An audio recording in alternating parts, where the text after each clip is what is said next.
No initiative. But I hope that somebody will run one that we can support. And we are actively trying to move it in that direction. So, local government. Who's ready to talk about local government? Anybody? All right. So I don't actually want you guys I don't want to do this thing where every 5 minutes we talk about how challenging it's going to be. So everybody vent now. Tell me how hard it's going to be ahead of time. Tell me how challenging and how difficult and frustrating and terrible, and come on, can we just have that now so we can clear the air? It's over.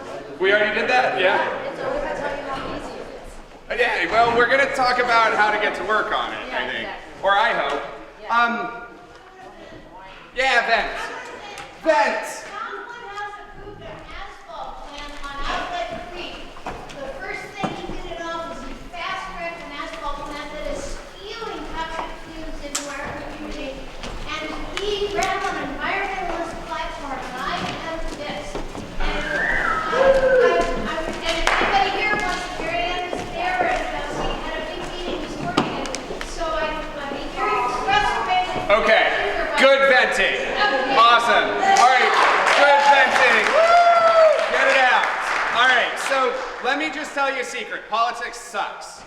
It's not fun. You have to make really, really difficult compromises. You don't achieve what you set out to do. Welcome to the world, okay? All right, good. Yeah, just a minute longer. Casey's giving me grumpy eyes, though. Well, okay, so I'll start with like not grumpiness, that we actually did achieve something here in Mendocino County that we set out to do, and we passed a really incredible piece of legislation called Measure S, which is saying that the community of Mendocino and the ecosystem have rights. Yeah, it's pretty big, and that doesn't ban fracking. So as we move forward, I'm not really a cannabis cultivator, but I'm really interested in this conversation, and I do trim. But the part that I want to acknowledge is that it's such a huge part of the economy, and the supervisors in this county have not necessarily took a stance. I'm really nervous. I don't like talking about You're doing great. that. Just if we look at this year alone of decisions made by the Mendocino County supervisors, such as siding with the corporation and the issue of hack and squirt and the poisoning of over 2 million trees in this county that are a standing fire hazard. It seems like, and I'm not set in stone or anything, but it seems like we have supervisors who would prefer to side with business, yeah, thank you, and larger profit, and don't necessarily want to support a regenerative economy in Mendocino. And that doesn't mean that they won't into the future, or that political organizing or community organizing won't change that, but it doesn't seem to be. So you use the timber industry.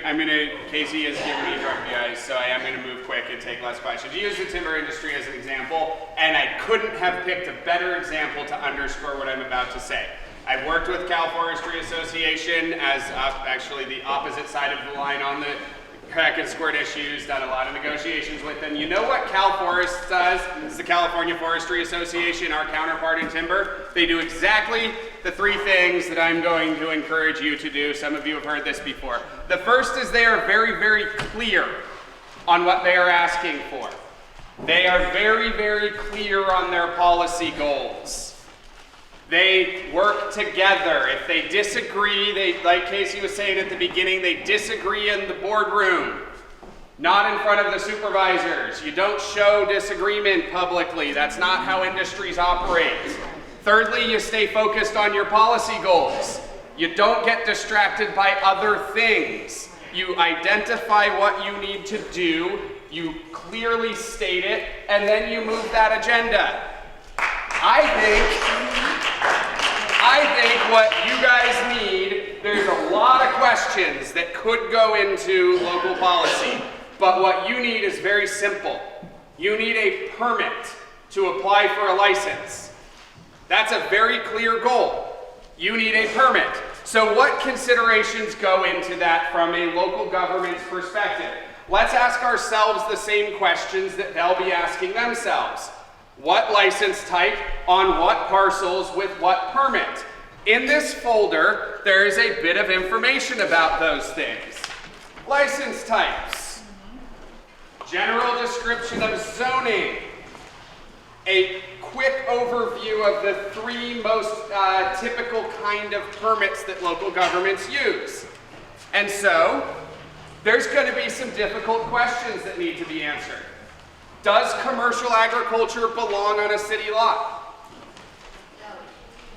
That's a tricky question. It's a question that I don't have an answer for, but it's a question that you guys should be clear on before you enter into negotiations. You don't want to be scrambling to come up for answers when you're negotiating. That's not helpful. And so what I did here was make these worksheets. State license type, listed right here, right? What's the appropriate zone?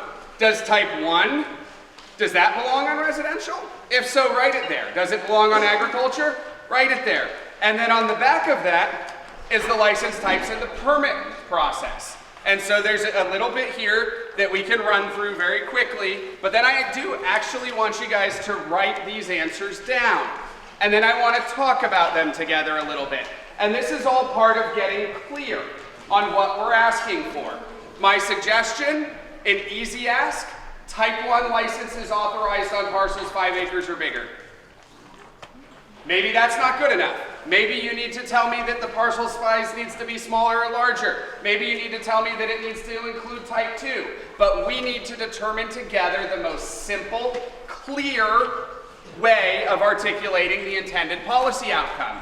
And then we get that strategy. That's our big goal. Our strategic goal is to get a permit. Then there's going to be tactics. Like, what is this meeting on Monday? Tactically speaking, how can that meeting be an opportunity to move our agenda? Well, 80 of us could show up and say something. Does that sound like From my perspective as a lawmaker, I'm going to put myself in the lawmaker's shoes. That sounds annoying. Yeah. Sorry. Especially if you don't know what you're saying. That just sounds confusing and annoying. And so I've been in the senator's office when actually our friends up north, thanks Sequoia, this was your guys' fault. When our friends up north decided that everyone was going to call the senator and tell them how to vote. 150 calls later, everyone in the office was really, really annoyed. And I'm sitting there trying to lobby exactly the same vote, and it worked out in the end. It was actually awesome. We all laughed about it. But it doesn't always have the intended outcome. Just making noise isn't always good enough. So we need to be clear on what sort of noise we're making, and then we need to have, in my opinion, a group that looks at okay, we've got a meeting on Monday. What can we do here? What can we achieve? First of all, they're not voting on Monday. It's an informational item. So there's no vote to lobby, so there's no specific agenda to move, but there is absolutely a way to make that meeting into something useful. An intended outcome that I would suggest is Paul Smith from RCRC. He represents 35 rural counties, very important stakeholder in this conversation. Paul Smith needs to know that all of you are part of this solution, because I just spent the last 9 months telling him you were. Let's reinforce that. Let's reinforce the fact that the regulated community is ready to be a part of the solution. Then Paul's going to go back and he's going to talk to his supervisor, who talks to all 35 of the counties, and go, hey, those growers up in Mendo are ready. It was pretty cool out there. They were on board. That's a really important takeaway outcome. Each meeting has to be broken down into specific strategic outcomes, but it all starts with clarity. What license types, on what parcels, with what permits? And until 80% of the people in the room can answer that question the same way, we probably have more organizing to do. So do you guys want to play with the worksheet, or do you want to talk about it? Yes. Play with the worksheet? Oh, you got a question. How do we communicate with Paul? Paul's great. Go there and shake his hand and say, thanks for your work on this. It's not perfect, but heck. What's RCRC? RCRC is the Rural County Representatives of California. Rural County Yeah. No. Oh, what? No, that one's not like the number that I made up earlier. That one's for reals. So does everyone want to take a minute to actually write your ideas down? Let's see how much consensus exists in the room already. Write down, and if you don't think an activity needs to be permitted, don't put anything.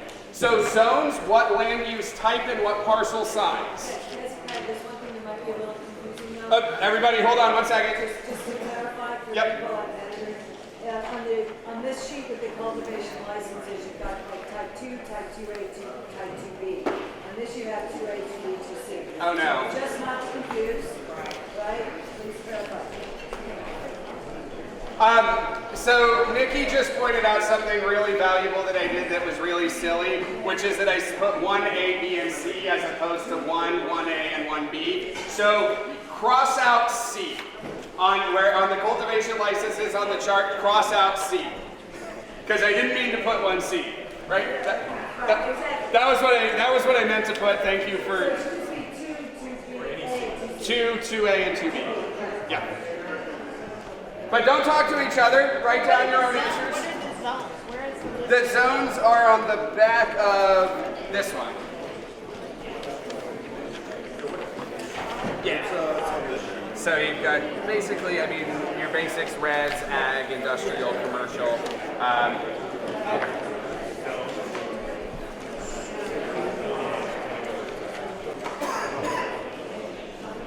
Who has an idea? Did anyone finish? Does anybody have a simple statement? Yeah, let's start here. Stand up and speak loud. If I was to apply for a Type 2 license, I would like that a Type 2 license be zoned for agricultural land specifically, because that's what we are, we're agriculture. And I'd like to be a ministerial permit, where I just kind of fill it out, send it in, and not actually look at anybody's face. So, type 2 ministerial permit on ag land. That's simple, right? That may not be enough, that may not be the entire ask, but it's clear. We can all say that type 2 should be permitted on ag land with a ministerial permit. See how we start to get to this point of clarity? We had one more over here first. What do you got, man? One thing, when we write down the regulations, like a small farm would be a quarter acre or an acre for a small specialty. For special. I don't think there should be any kind of gap on this much land. If you can fit it on there without just making it ridiculously look stupid, like, oh, I have no place to sleep, Right. then you should be able to do it. Okay. This brings up, I think, this is going to be the most challenging part of this conversation, no matter what. The more you ask for, the harder it is politically, right? Yeah. We all know that. And we also know that the perception of problem on small parcels is a very real thing. I'm not going to say the problems are very real. I think they are in some cases, but there is a perception of that. So I think the small parcel size that's going to be one of the biggest asks. Yeah, because I live in acres here and I live in farmland. So Agricultural. you say type 2 on an acre or more on ag, or no size at all?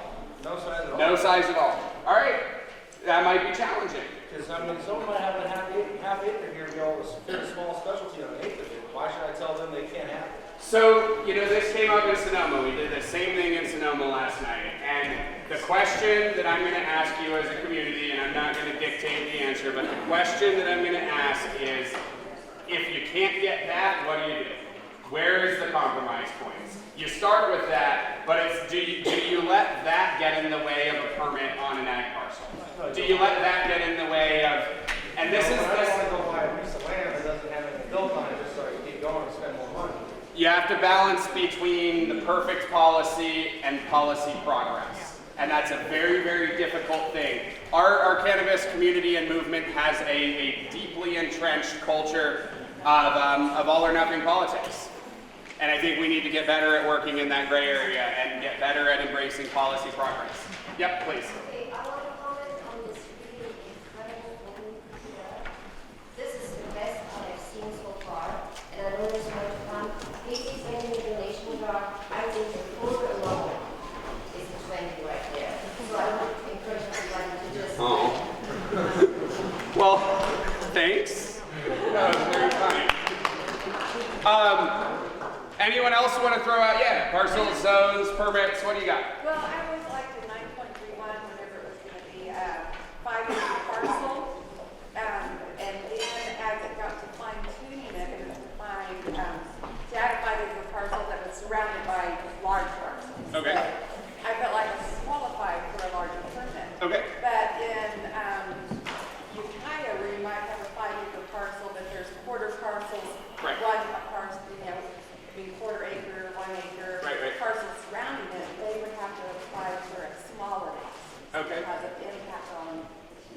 Okay. And I like that exempt. We did a lot of hard work on it, so I'd like to see that. So, I mean, with type 1 being the smallest, then maybe type 1 is down to 1 acre, type 2 is 5 acres, type 3 is 10.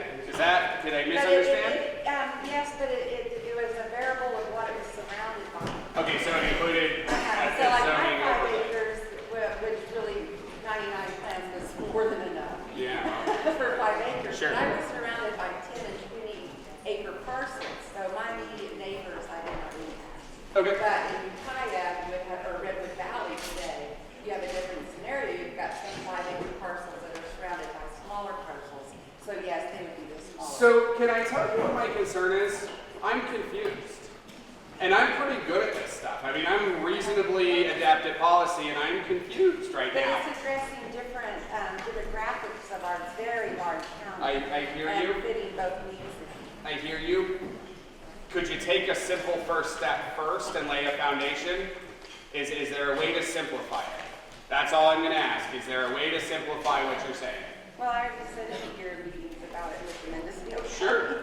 So I think the foundation is there for this particular county. Okay, cool. Then I guess you should do that. I should probably go work on other counties. Well, no, I mean, if you have a way to simplify it, I'd like to hear the example. I would say, if I would strongly encourage that you guys get to a point where you can say type 1 on this parcel with this permit.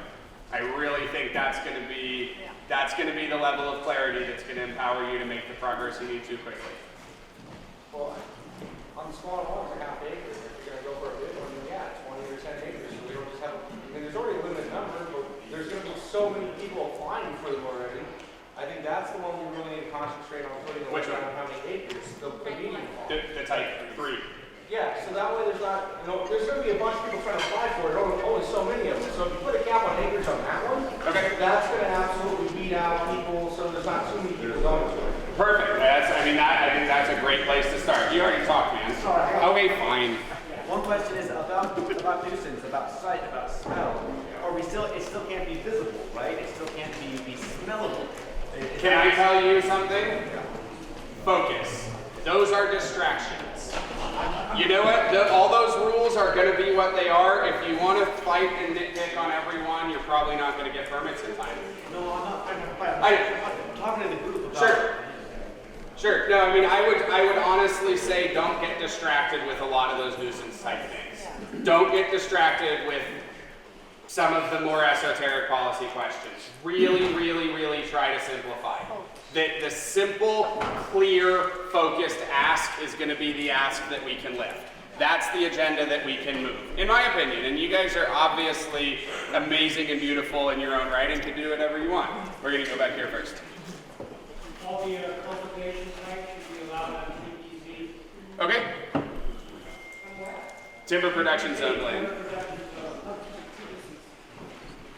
Somebody, there's like 4 of you guys over here. You want to sort it out? Let's start on this end and work this way down that table. Do you think it could be solved with only acreage versus zoning?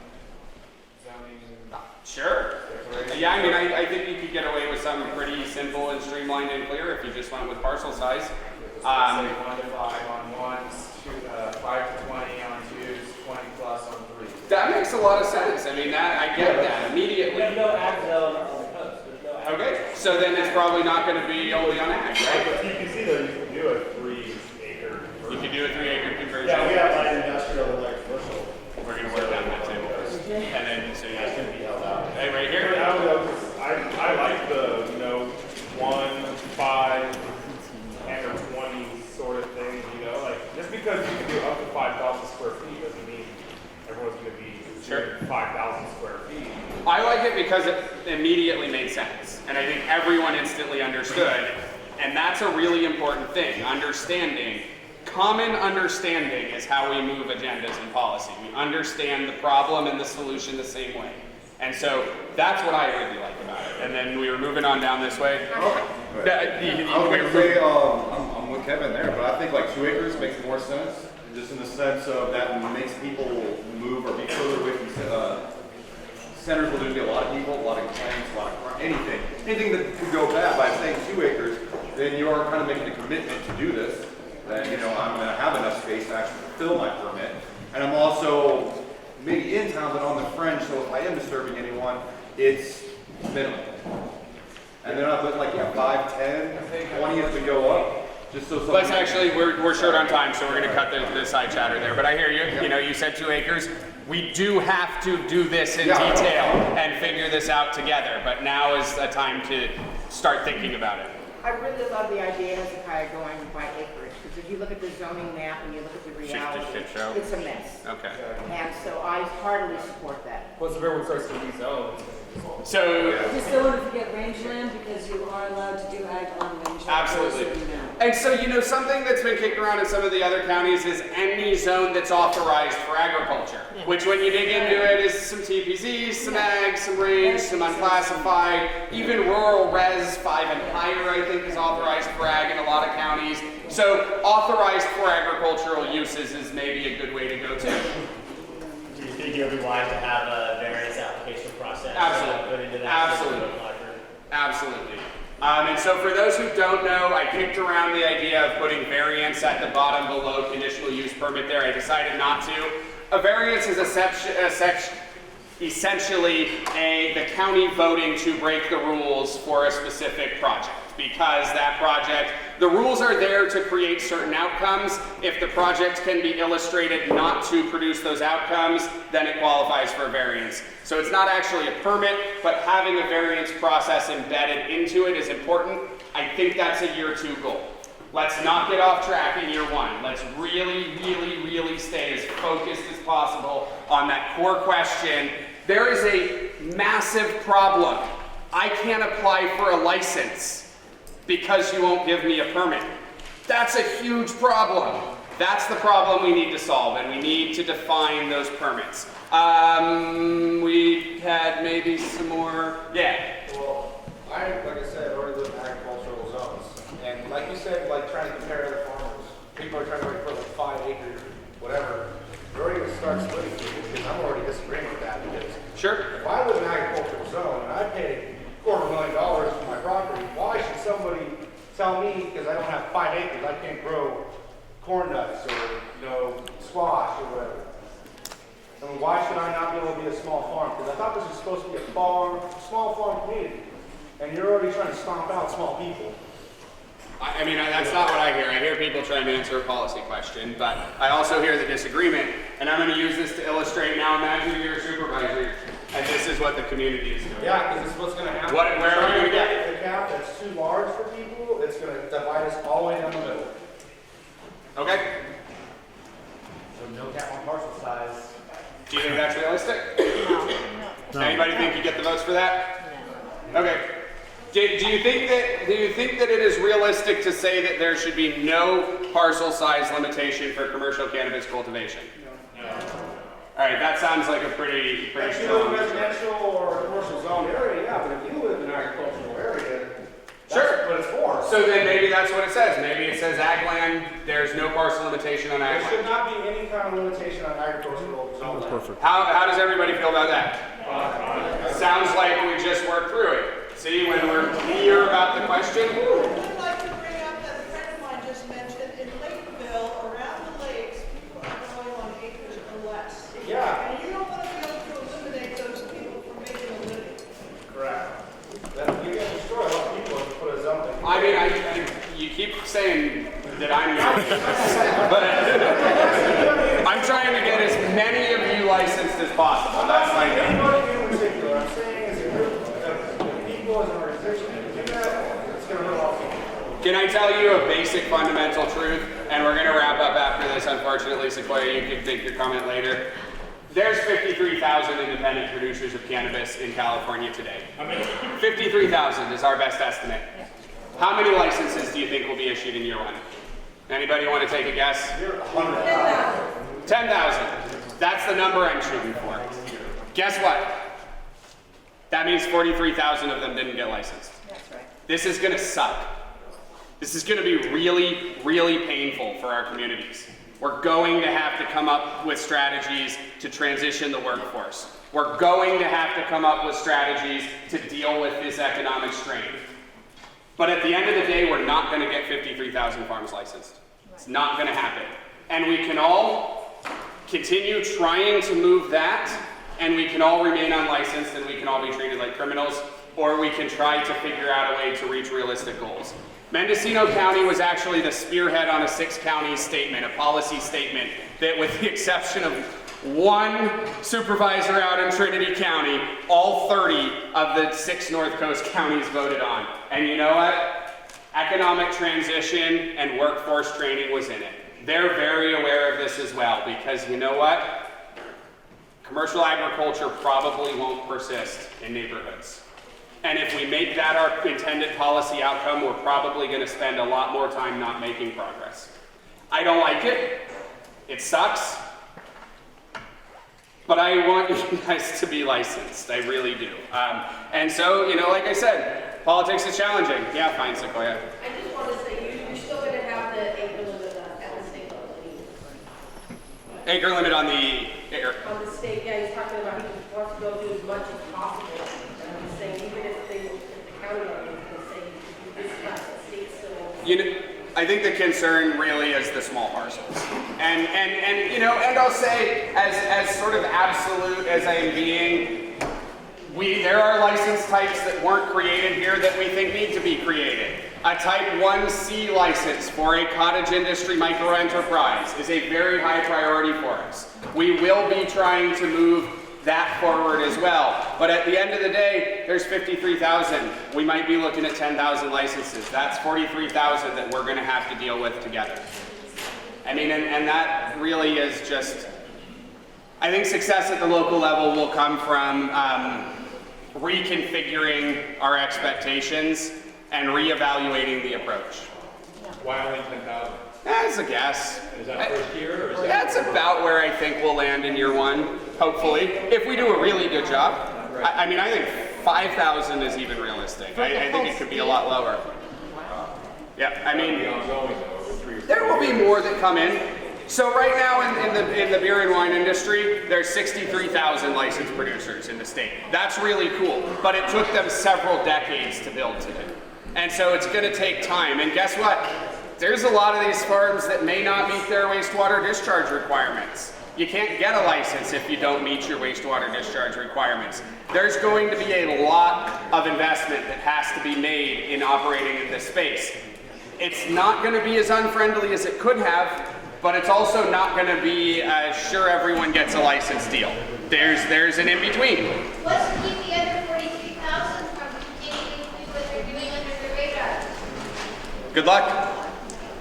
Increased enforcement, increased political will. There hasn't been political will to eradicate cannabis in California for the last 50 years. There hasn't been. They've failed miserably at that. The shifting dynamic here, there may be political will to crack down a bit harder than we've seen in the past. Remember the early 90s? The National Guard came up 3 times in committee this year when they were discussing these bills. Deploying the National Guard to deal with the criminals 3 times in committee. Every time I attacked them for it, of course, but that's where a lot of the thinking is we get them licensed, we get them in, and the folks who don't want to play are criminals. So we're discussing mainly our county, on the county level, which we do not have an ordinance in place currently, no regulation. There are municipalities throughout the state that do have regulation and permitting for cannabis. I'll take Fort Bragg as an example. They have a small personal use production permit. So my father has gotten one of those permits. It's in a residential area. It's got a small plot. It's 20 plants, 25 plants. Would he be eligible for a license on a state level to engage in commerce?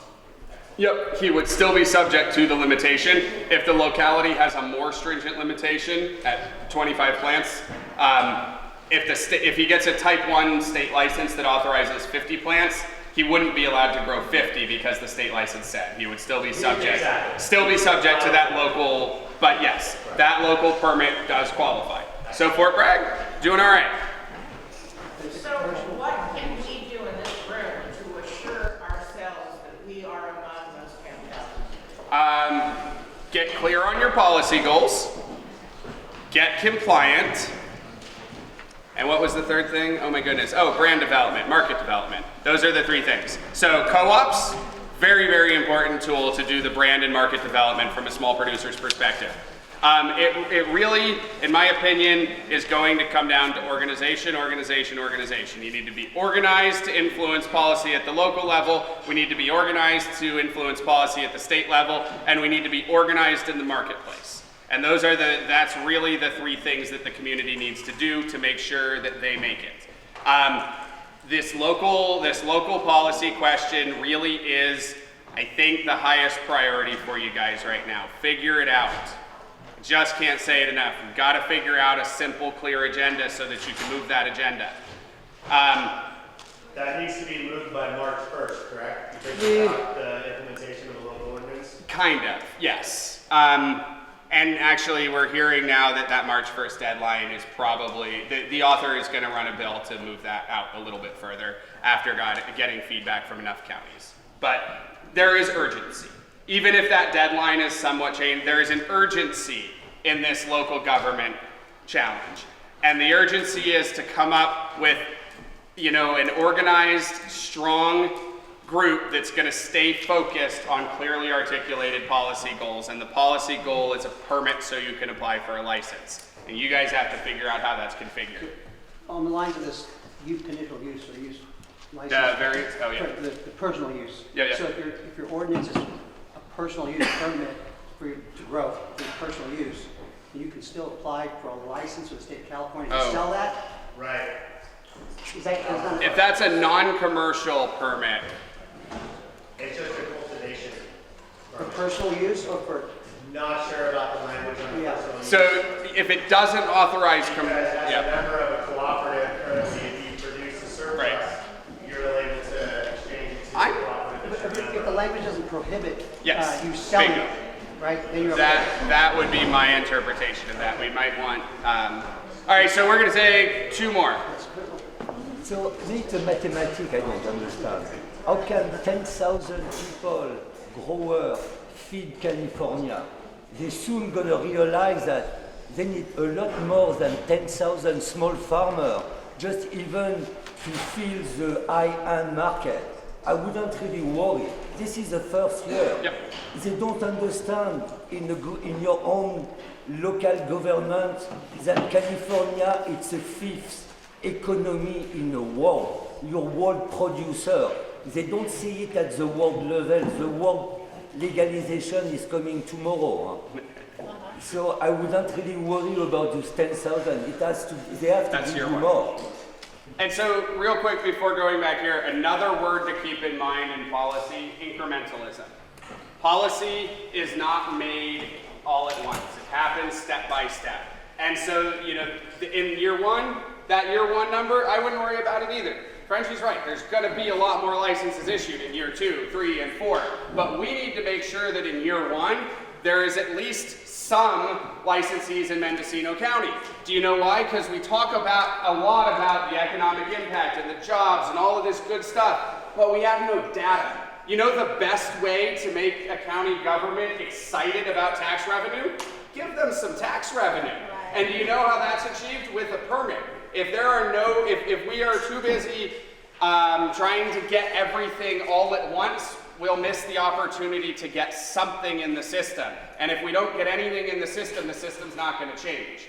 Even if the door is only cracked open this much, we have to take that much. But if we try to fit everything through a crack, it's just going to be awkward. You can't move furniture through a cracked door. Sometimes you can slip in. And then, Yeah, so this is on the policy side. Sure. We have like 5 minutes. We have negative 10 minutes. Negative 10 minutes. Okay, so, and then we move into licensing and for the cooperative. We're going to talk about co-ops next. Okay, perfect. Okay, so what I want to just really quickly state was this proposed merger or this proposed charter of the Mendocino, CGA and the formation of it. Sure. It makes complete and total sense, and we need to do it. And I would like to maybe call another meeting. Totally. Because there needs to be policy briefs of what's currently going on with ordinances that have been drafted. There's new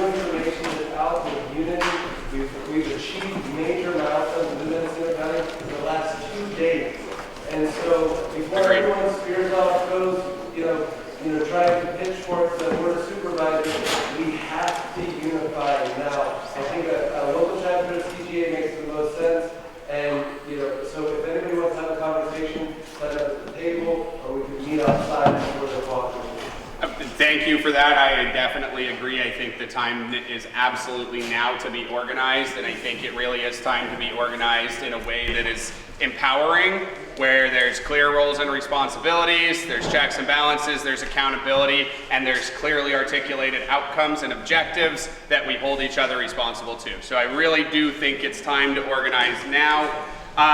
And I'll just put it out there, you know, Casey is our board chair. We will be forming a chapter. It's open invite for everyone, but don't be scared if you don't want to organize with us. That's okay too. You can keep, you know, it's an open invite, but it's certainly, I don't think, should be read as any sort of a power play or anything. Like, it's just time to get organized, that's all. Casey, when is our next meeting up here? I know that we have them on the calendar. Sunday the 15th. Sunday the 15th. Sunday the 15th, 2 p.m. is the next Endo CGA chapter. And with that, I would like to take a break. Are you guys good with taking a break for a little bit? 4:20. Awesome, let's take a break, guys. Thank you all very much for your patience with me on that.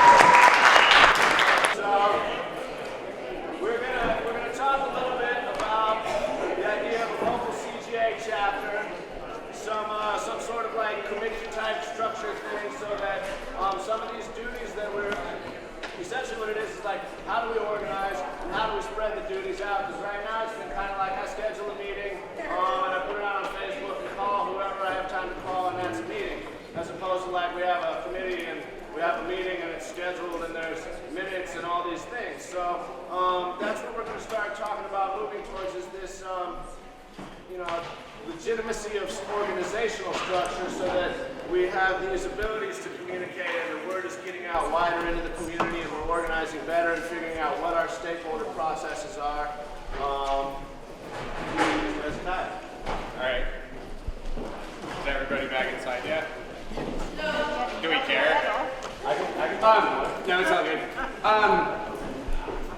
So, you know, really, long story short, I think, you know, we are going to try to talk a lot about co-ops in this second session here, but I have been thinking a lot about you guys up here in Mendocino, obviously, and elsewhere in the state too, but since we're here particularly, you guys, I would think that you should be more organized, and I think that an actual organizational structure is a really good thing to have. I suggest all of the community groups figure out how to do this together, of course. In the absence of that possibility, which, you know, whatever, cool, we don't have to work together. I'd sure rather we did. But in the absence of that, I think that the folks who want to get organized can organize themselves. I think there's 3 things that we really need to be attentive of initially. I think that we need a communications committee. I think it's really, really important that we talk to each other about what we're saying publicly. Our communications committee at the state level, we have actually a relatively structured way of communicating. There is internal, external, and policy, and those are 3 different communications arenas with 3 different strategies, 3 different talking points. These things are actually on paper. It's exciting because right now, Jamie, our policy advisor, she's down in San Diego giving the exact same workshop that I just did. And one of our board members is over in Sacramento doing the exact same thing. And so the ability to spread that message, that clear, focused message consistently is really, really important. That goes to the communications committee. I don't know what that message is. I don't know how you're going to structure your communications here in Mendocino, but I do know they're going to be more effective if you have a group of people that's focused on it, that's thinking about messaging, that knows the difference between talking to the press and talking to each other, talking to an elected official versus talking to law enforcement. Those are different skill sets. That's all. All organization is about putting people in places to use their skill sets to do the best possible things together, because not everyone can do everything all the time. So I think communications is really, really important. Quite frankly, I'm oftentimes confused about what exactly Mendocino County is asking for, what exactly Mendocino County is trying to achieve.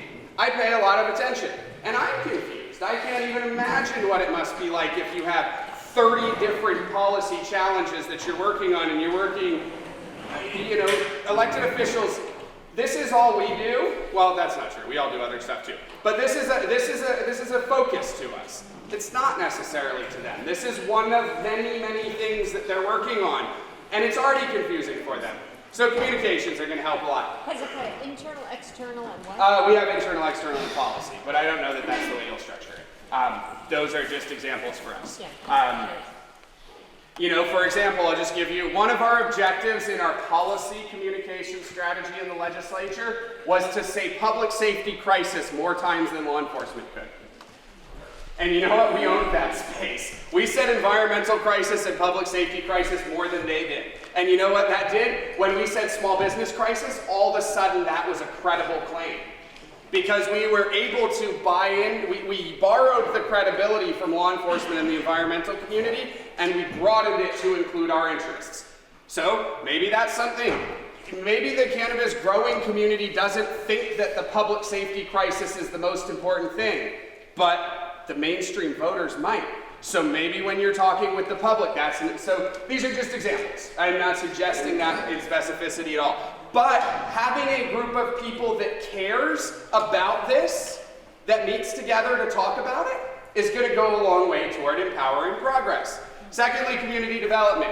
You guys need one consolidated calendar where all of the events are in one place. And you know, come on. I'd love to come to more of the events, but I never know where they are or when they're happening. So I think a community development calendar, a calendar sub-chair, an event sub-chair. Some of you guys have a chart floating around in your folder. Some of you don't.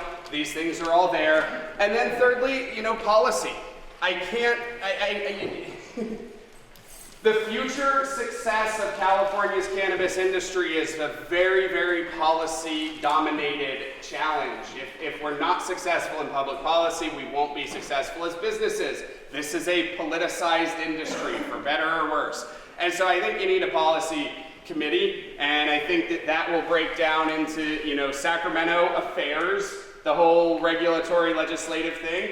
Love to work with you guys on that, obviously, because we are talking about organizing ostensibly under our structure, so perfect. I think you need a local government focused group also. That can be the same as everyone else's or not. It's okay for there to be one group that says type 1 permits on every ag parcel.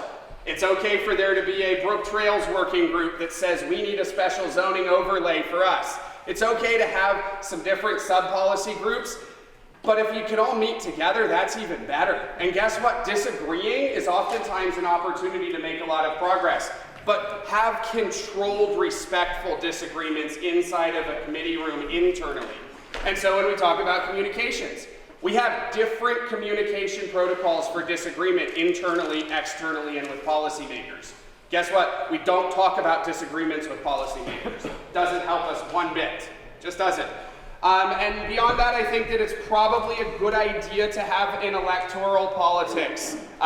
You guys talk a lot about the supervisors and a lot about the local elected officials. Let's do that in a structured way. Let's start understanding, you know, more about their considerations from a campaign perspective, the process that they go through, how they write policy in other arenas.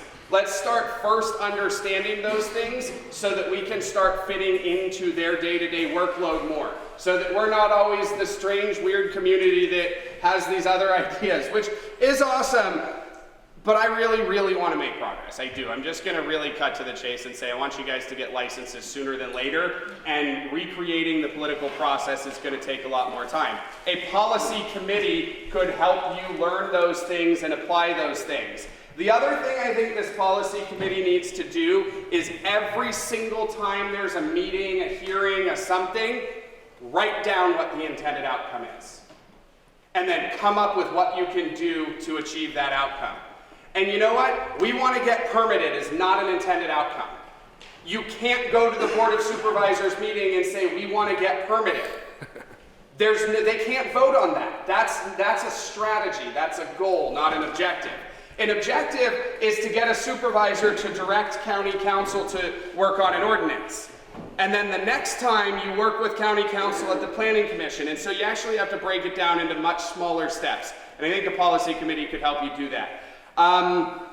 Those are the three committees. Casey, what outcomes do you want out of this local organizing discussion? That's an overview of what I think that you guys need organizationally to be more effective.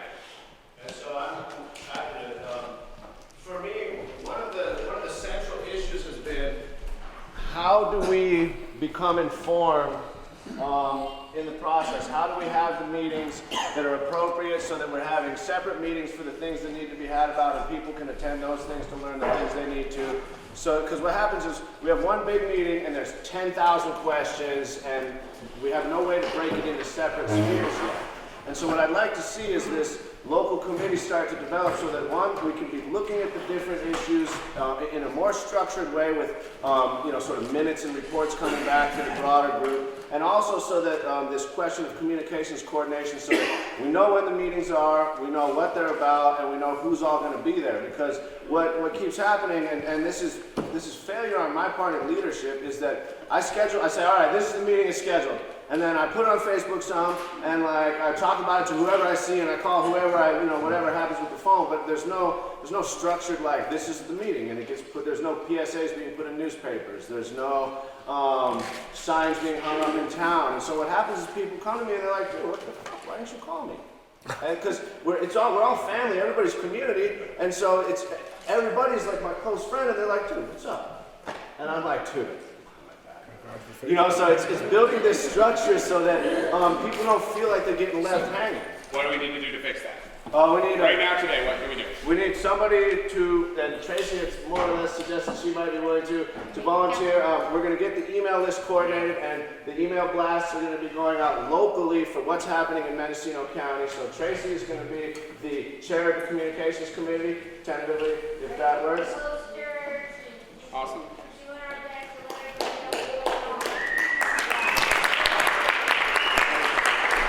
That in and of itself is like this huge weight off of me, because it's like the last thing I want to do is not call one of my homies and tell them that there's a meeting, right? And so now we'll start to have this, the calendar, and we'll schedule the meetings, and we'll talk about the different things, because I'll go to all the meetings and talk to everybody, but my weakest suit in my card of hands is coordination. And so being able to build these things so that we share, and so we talked, and so we have a communications chair now, and I'm going to say, I think that it sounded like you described community development more than communications. Events and notifications.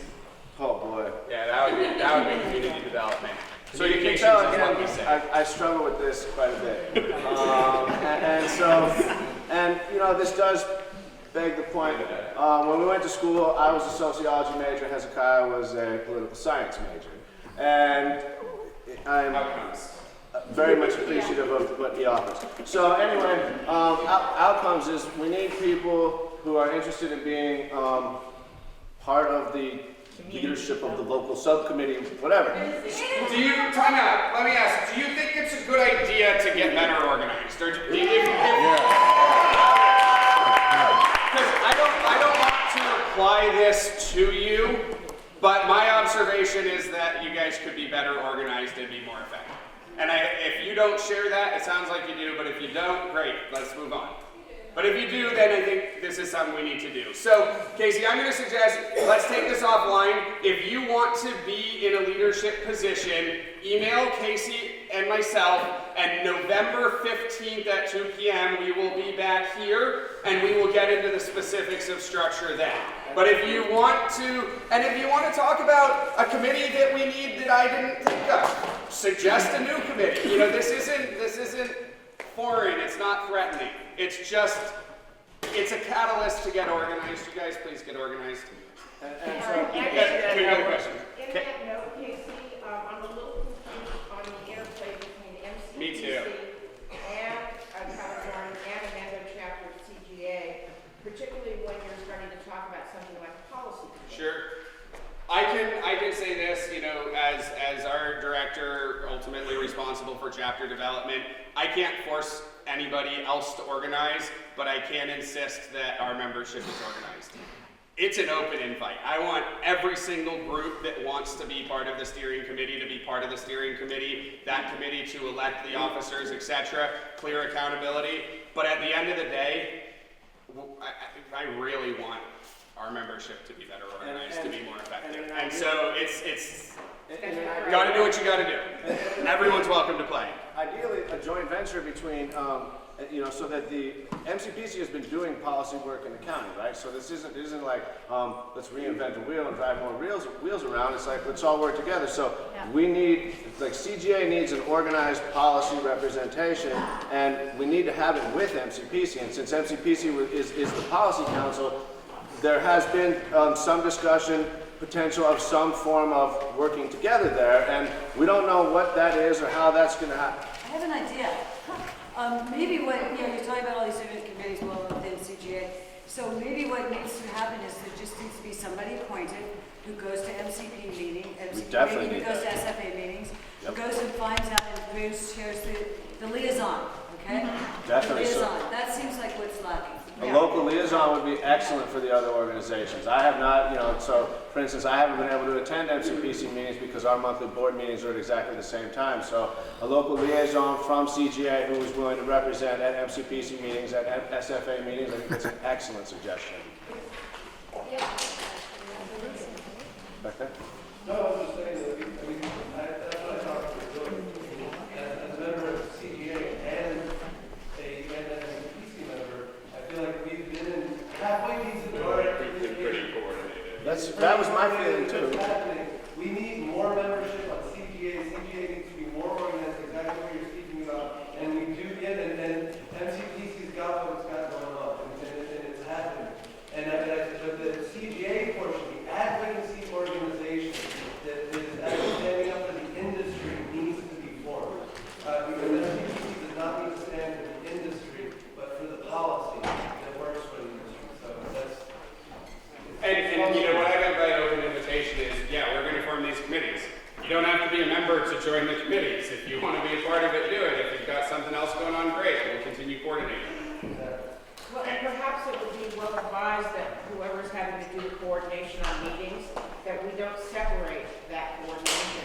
That we know when MCPC meetings are happening, as well as the Mendo chapter of CGA. That's why we need one unified calendar that we all agree in. And so anyways, I'm going to insist that we talk about co-ops now. Okay, so Casey at emeraldgrowers.org, Hezekiah at emeraldgrowers.org. Send it to both of us. What's your email, Tracy? tpeller@gmail.com. Spell it. T what? Spell it. Oh. tpeller@gmail.com. So, send an email to all three of those addresses. And I'll reach out to you guys too. Sweet. You guys at this meeting, and I'll do that. And we'll get that thing moving. Awesome. And so, sorry to move quickly through that. It's really not that big a deal to form some committees. It really isn't. And this isn't revolutionary. We're just going to form a couple committees and get some work done. So I actually I'm a little bit mountains out of molehills, if I could just be blunt about it. We're forming a few committees. It's going to be okay. Co-ops. Does anybody want to talk about co-ops? All right, so we've talked a lot about policy through the day so far, and we've talked a lot about working together, right? Working together, being clear on policy. Markets are the same way. There are threats to small and independently owned businesses in the marketplace as well. Working together is a great way to mitigate those threats, as well as take advantage of the opportunities of economies of scale. Make things more efficient, more cost effective. Ultimately, cost reduction is a way of adding value. We are talking about a values-added, values-driven cannabis industry. So there are things that we can achieve while still keeping our independent ownership. There are things that we can achieve by working together. Agricultural co-ops are a very, very specific type of legal entity. It's not a term that you can just throw around loosely. It is very specifically defined in code, and it is actually a crime to describe yourself as an agricultural co-op if you're not actually one. So it's not just a thing. It's not a marketing term. It's an actual legally defined entity. The reason that the state legislature in 1967 thought it was important to pass this law, it was quite a hefty law at the time, and the reason it was important enough is because they acknowledged in the findings that unlike other manufacturing and production industries, agriculture is, the public benefits of agriculture are best realized with a community of independent producers. Sounds kind of familiar, right? And so by acknowledging that production base is very valuable, but realizing that there are laws that prevent us from doing some things, they needed to create new ones. And so what are we prevented from doing in the marketplace? Simply put, price setting. You can't get together and set prices. It's called collusion. It's a bad thing to do.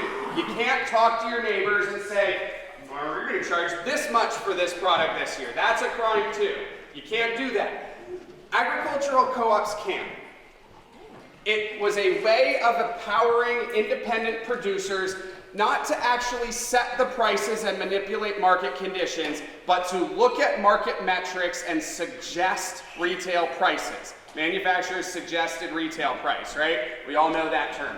Agricultural co-ops determine those, and then they work together to increase the value of the product.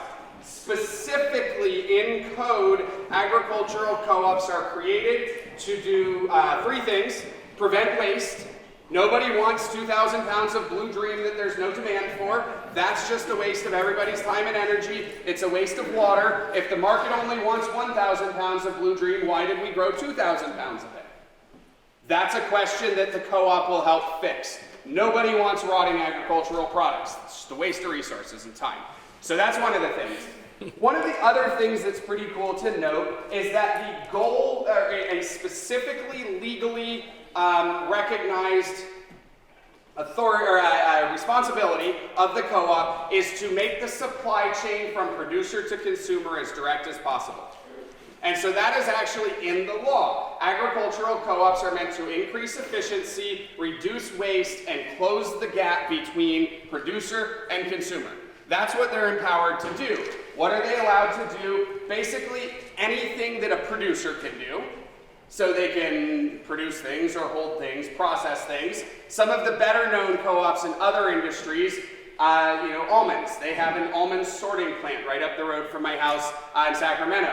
By doing that, they're able to take the 5% of almonds that are worth way more than the rest of them, realize that market premium for those almonds that you actually eat, and the rest of the almonds go into processed products. And so they maximize the returns to the producer by sorting and grading the products. So that's one specific model that a well-established agricultural co-op is doing.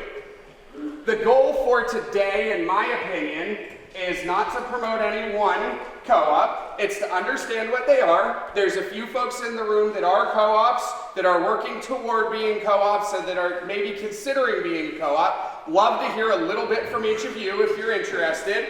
And then there's this decision that the co-ops or people considering forming co-ops in the cannabis industry will have to make, which is what purpose does the co-op serve?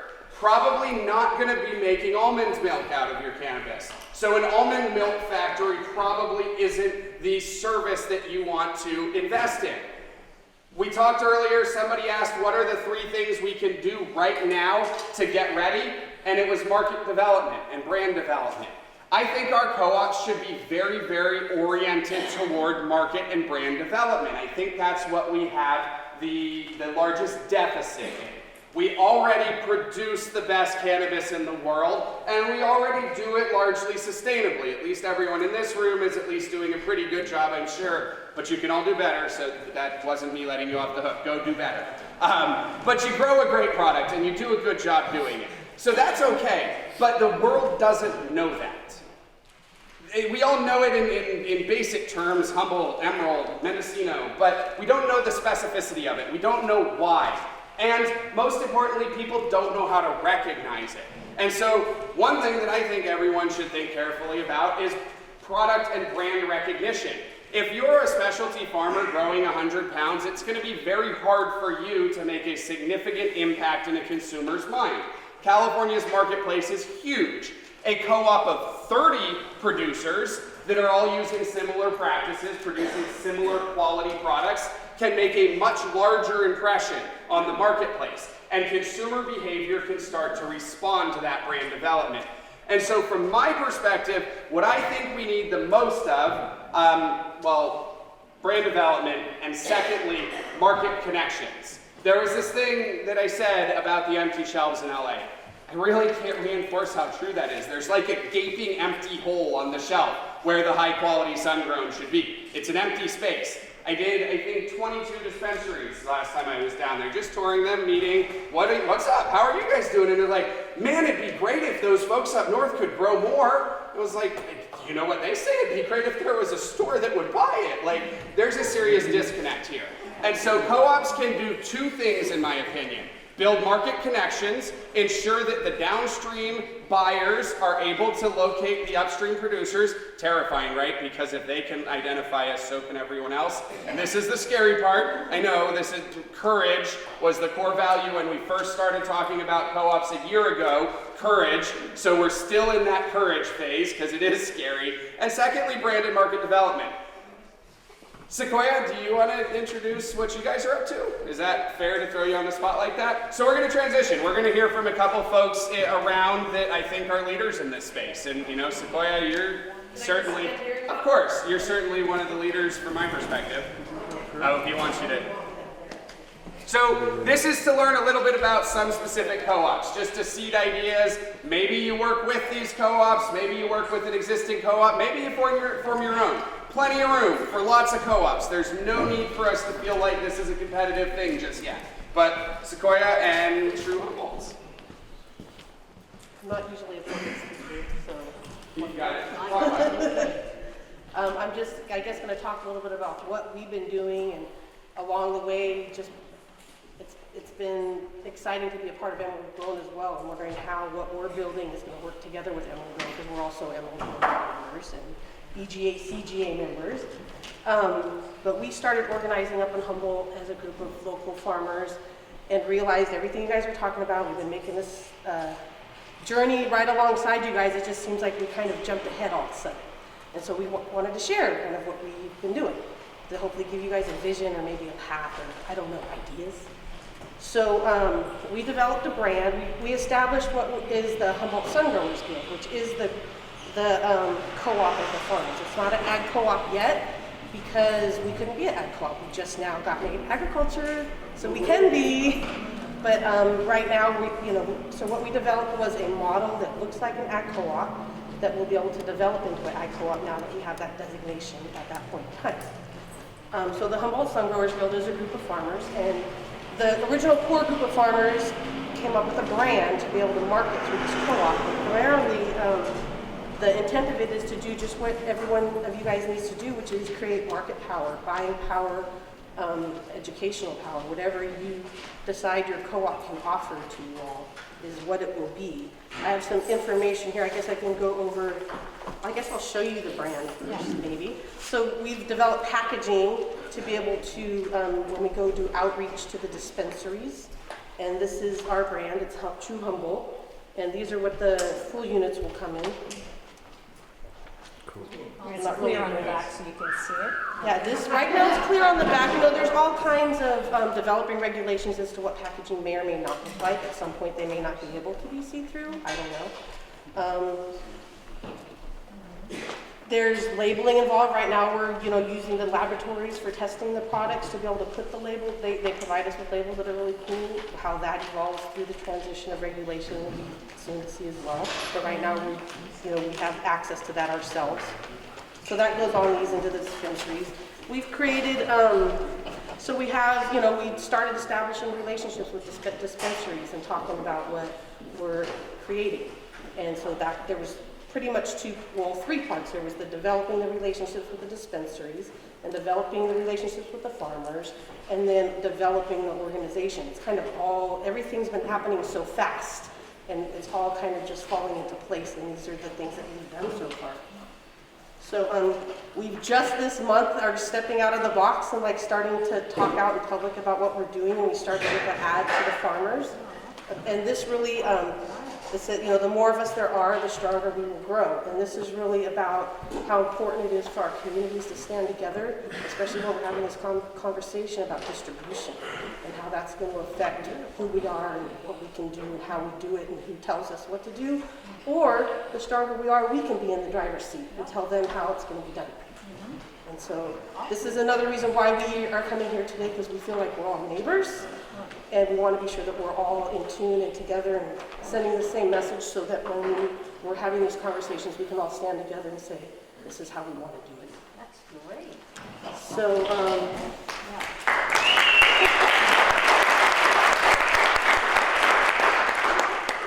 just some more on what we did. These are our farmer, the Sun Growers Guild and our farmer outreach and the things that we're requiring of our farmers.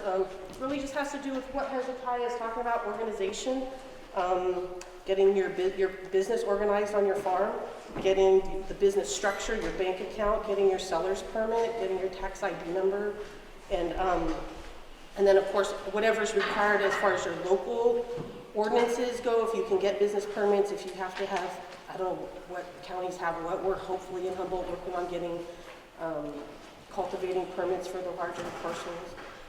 And then, you know, state, whatever else is coming into play, State Water Resources Control Board, the waste discharge program, and whatever, you know, your county permits.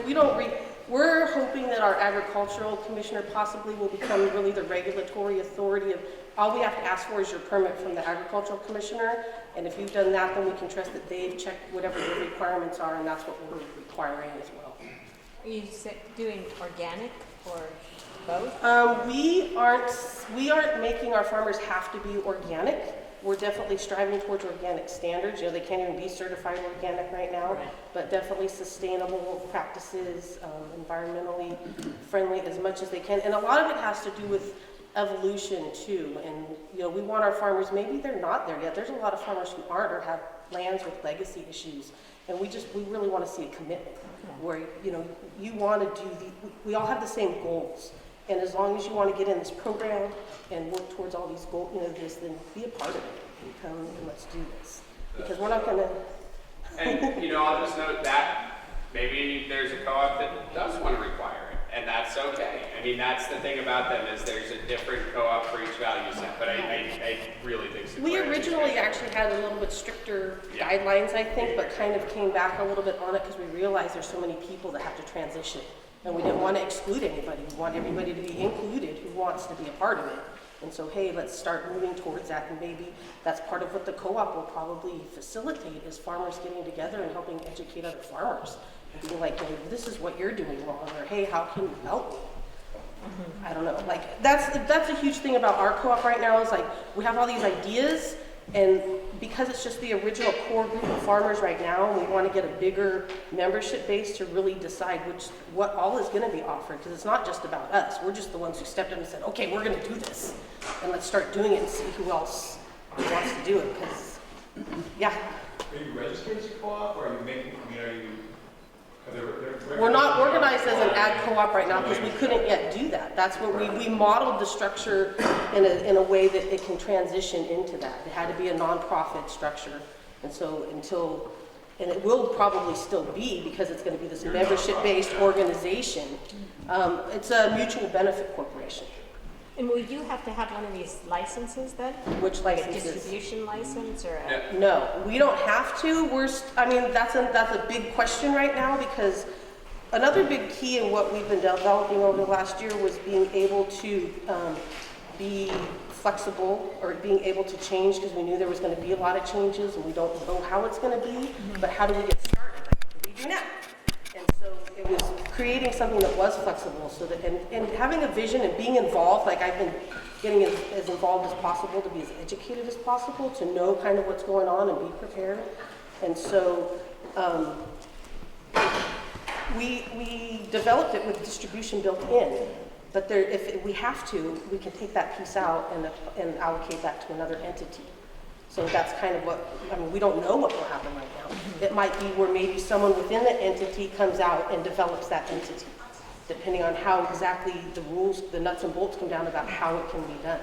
I don't have an answer. Like, obviously, well, if the co-op doesn't have any other licenses, they could be the distribution license, potentially. But whether we want our co-op to act as that, or maybe we want it to act as representation before distribution. Yeah. We have to decide. And another key part is who is the distributor? We don't know, you know. Are you comfortable with that person? Is it someone that's going to do you right? Or do you need to develop your own distributor or make relationships with someone who's your own distributor? I don't know. Like, this is all foreign to me too, but we're figuring it out. I have a couple of little things to share. Did anyone else have a question? I'll just show really quick what we're doing on the dispensary level, because really, a big gap really has been with law enforcement and authority. They don't seem to see how there can possibly be legal routes of sale and chain of custody. Like, they just think that anything any pot growers are doing is not, it's all in the black market. There's nobody that's doing it right. So it's about showing them, you know, that it can happen, it is right. Having these business structures, these organizations, of course having a permit that we don't have yet. These things but a lot of it's coming into play. So it was developing the chain of custody and showing that it can go from the farmer to the dispensary, and you can account for it all the way there and the funds all the way back, and it's the accountability and really being transparent with that and showing how that's happening. And so this is the dispensary kind of outreach thing that shows we have developed packaging at the dispensary level where we just provide them with this packaging, and it's up to them to distribute it to the consumers. But it's kind of cool. It's actually really fun. So these are the like up to ounce bags, and these are the gram bags, or gram to eighth and ounce bags. And these are all things that you'll learn about or develop in your marketing strategy. Like what are you providing to them? What is it that's setting you apart from your other brands? And I'm sure that all goes into a little bit deeper. But there's that. It talks about how True Humboldt works for the dispensary, what we're doing on our end as far as our marketing. We've developed flyers. It talks about who we are and what we're doing. There's point of sale information to help educate the bud tenders to help them learn about sun-grown cannabis and the benefits of it and why their consumers should choose it. So that's kind of what we're doing. But again, really the way we've been able to do this is by getting together and doing it as a group, and then not no one farm is absorbing all the expenses of doing all this, because it's not cheap and it takes a lot of time and commitment for sure. Yeah. I want to ask about dues. Are you taking percentage of sales to help cover your costs? No, the way we've done it, so we figured there will be some kind of membership level dues that we will have to implement. It was hard to come up with what that would be, not knowing what it was going to cost us to develop this program.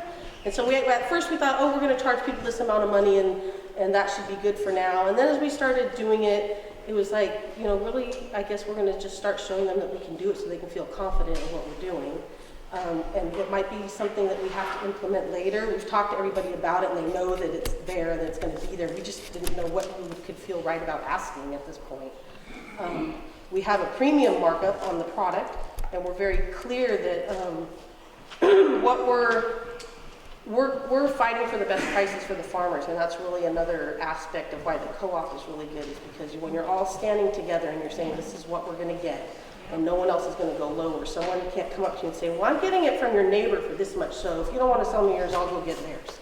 And your product never gets on the shelf. And potentially that could be what happens with the distributors if we don't be careful. So that's just something to be aware of, and why it's really important that all of us in our region really stand together. Do you have a board of directors, or do you have committees? How do you function as a group? Well, initially, we have a board of directors. Initially, it's the same board of directors of the founding farmer. We have founding farmers that founded this brand that have also founded the Sun Growers Guild. And so right now, in the beginning, it started with just us. But as we're doing this outreach and growing, we're bringing other farmer members into the guild. And are you already marketing the dispensaries through your... We're definitely doing dispensary outreach. I love this idea as a consumer, and then also being on both ends. The whole idea of knowing what came from here.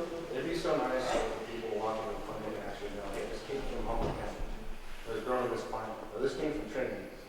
But one of the things we need to actually add in the regulation here, speaking about this, is so many times I brought in something to a clinic and told them exactly what it is. I've done this receipt, I know what it is, and all this stuff. And as soon as they walk out, they're calling it something different. Okay. Can I respond already before you get me too many questions? Yeah. Two things I want to say. One important thing that we aren't implementing yet, but I really hope we can work towards, is showcasing individual farmers. And I think that it's not there right now. It could be for certain farmers, and a lot of farmers don't want to be profiled yet. They're not ready to have their face out there and say who they are. But I guarantee you that as we get into legalization and permitting and all these legal routes and everything, farmers are going to start stepping up more than they are now and be like, I want them to know that came from my farm. Yeah. And so that's something, even with the overall brand, that I'm hoping we'll be able to implement. We have a couple ideas and strategies in place. We're not doing it right now, But that's something that I think will be important as far as where exactly it came from. The testing helps with that in our thing, but more importantly than that, right on our packaging, it says premium sun-grown cannabis. So they can't change what it is. It's something that we're really trying to be proud of, and want to be sure that they're not taking our product and turning around and trying to say that it's indoor. Yeah, well, that's what I'm saying, really, they need to find doing it or something.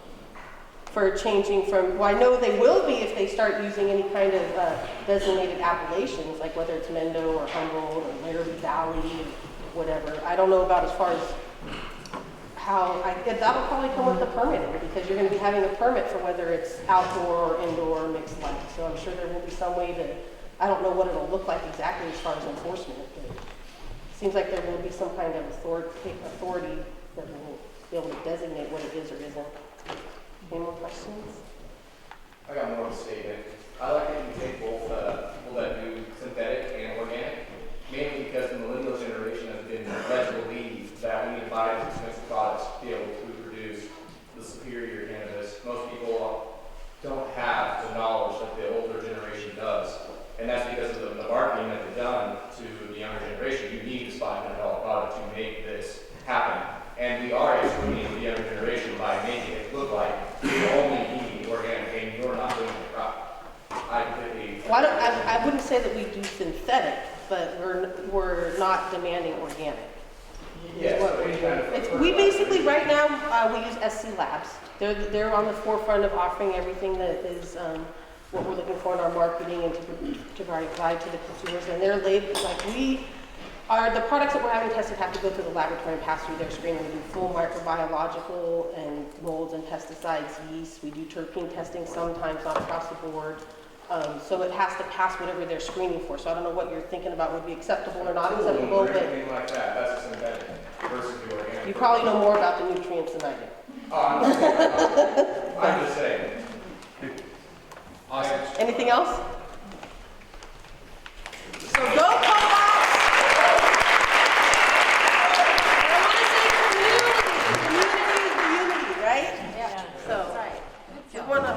And I can leave some of this back there if anybody wants to see it. I'll put it back on the table. Yeah, thank you. And if you have any questions later, feel free to ask.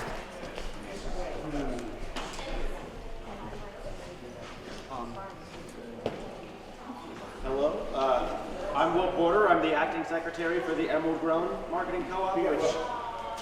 I'm Will Porter. I'm the acting secretary for the Emerald Grown Marketing Co-op. You probably get my emails, and if you don't, I'm sorry.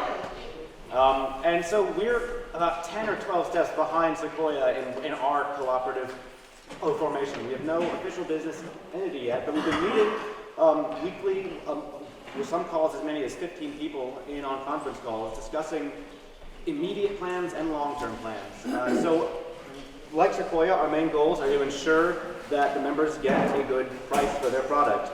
Second goal is to create a market identity. We're kind of unique, distinct at Sequoia in that many of our farmers have already been creating their own individual brands. Swami Select, No Ben's Landing, Rusty Shovel Ranch, hopefully will be one of those brands.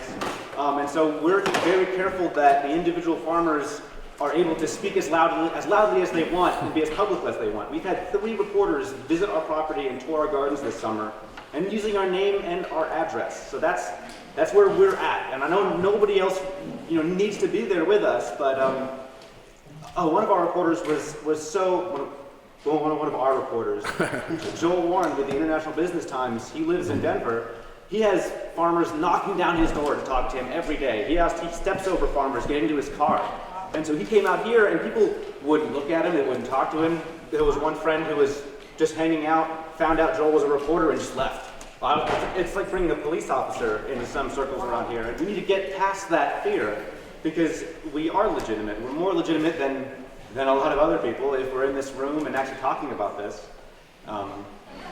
Sorry, back to the Emerald Grown Marketing Co-op.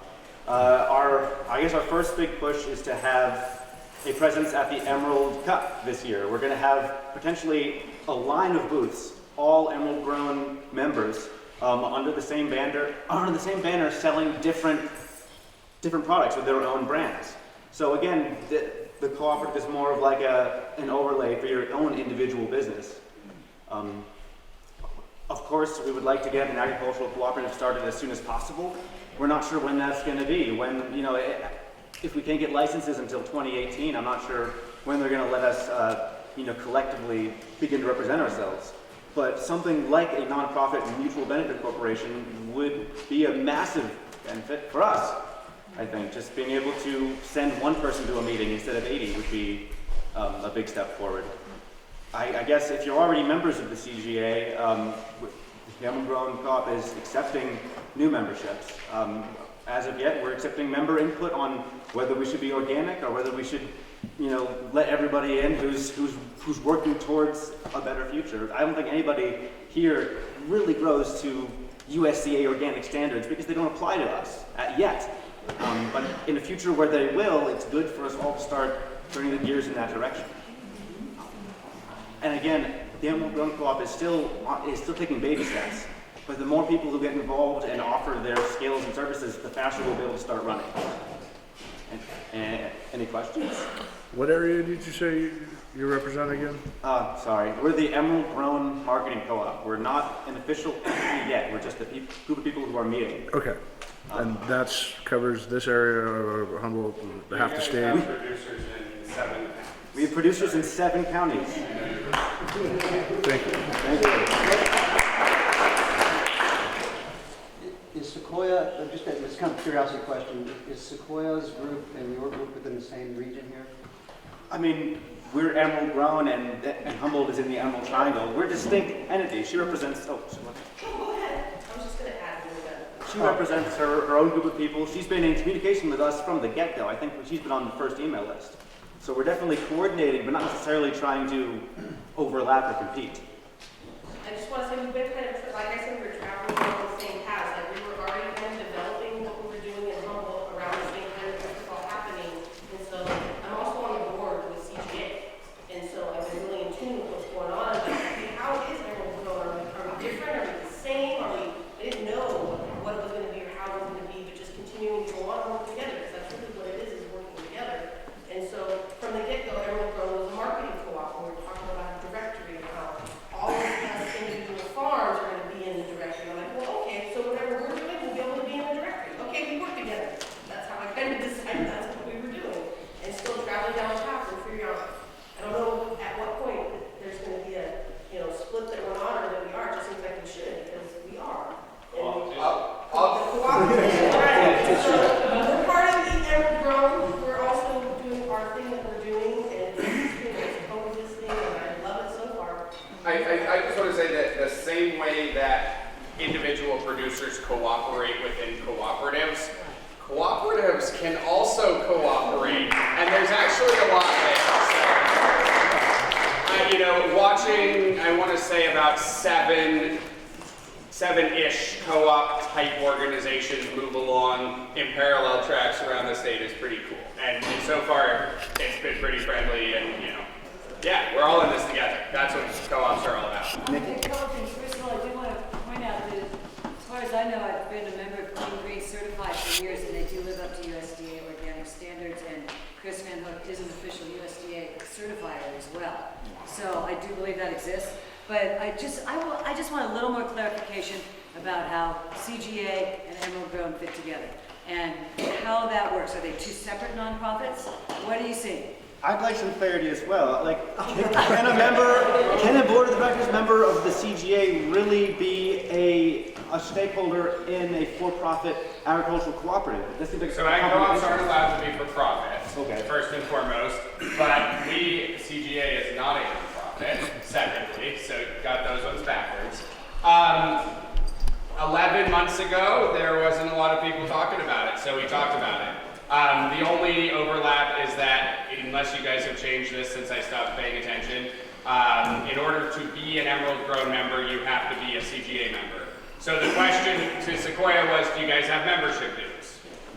And the membership dues to be an Emerald Grown producer are to be a member of the association.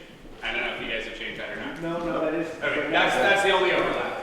There's some board members that overlap. I've actually told our CGA board that we need to clarify the 2 boards as quickly as possible. I don't want any board overlap. There is still some, but that's one thing I would clarify is that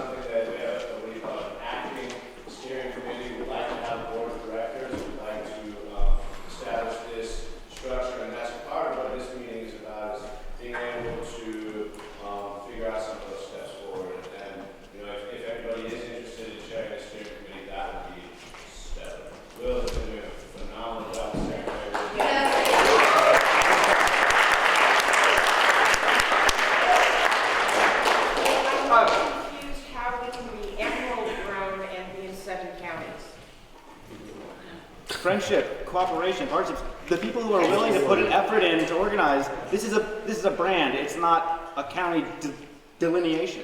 This is just a group of people who want to market the price under a similar brand. Emerald is a culture, not a geography. Yeah, it's emerald grown, not emerald triangle grown. And if you disagree, then make a geographically exclusive brand with emerald in the title. It's too early to start excluding people, was our thought. Spencer. That is exactly how we do it. We're Romance Landing, we're based out of Siskiyou County, we're also an Emerald Grove craft farm. But when we put up all of our shots, we very specifically label Romance Landing, Emerald Grove craft farm, Siskiyou County. It's our appellation, if you will. And this was a big thing that had come up within the Emerald Grove Association from the other counties was, will we get to keep our appellations? Because Santa Cruz, for example, they want their Big Sur Holy Week. They want what? Their Big Sur Holy Week. I mean, that That's was... not Santa Cruz. What? Isn't it all the same county or no? No, that's not right. That's the point. What was your question, Melanie? So how many farmers are in your co-op?